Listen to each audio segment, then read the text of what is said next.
John back for the day 4 of the Guatemala devotion. We're in Acts chapter 4, since it's day 4.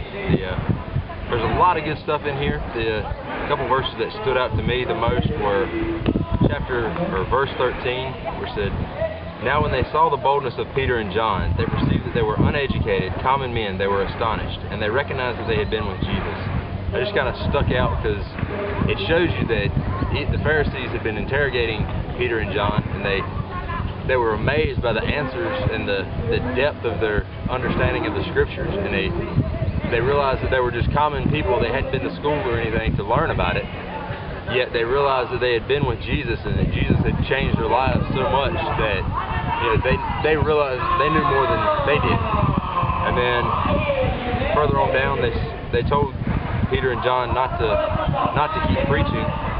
And later on in verse 19, after they had been commanded not to speak of Jesus anymore, it says, "Peter and John answered them, 'Whether it is right in the sight of God to listen to you rather than to God, you must judge. For we cannot but speak of what we have seen and heard.'" They were told and threatened to not speak anything else about Christ. But they said that, you know what, that's up to you to judge. But we have to speak of the things we've seen.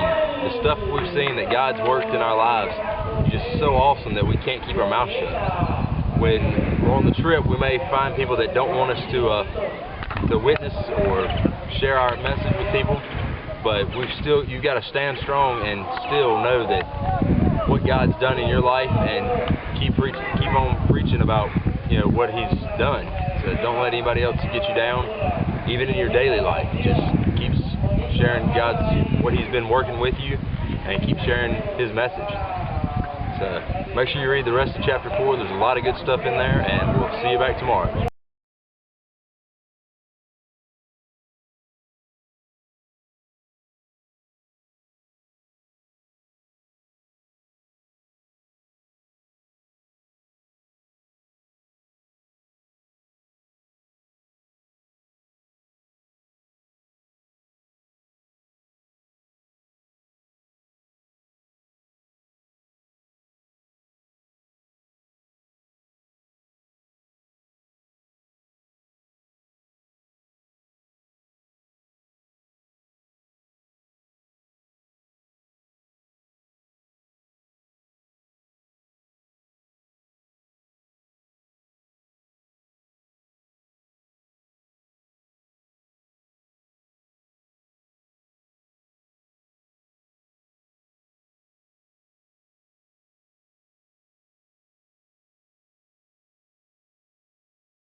We claim we ain't ashamed, but yet we still ain't hit the block up. We in our Christian bubble while our brothers get locked up. Lord, I wanna stock up, pack a bag and walk up. In a country where sharing my faith may get me shot.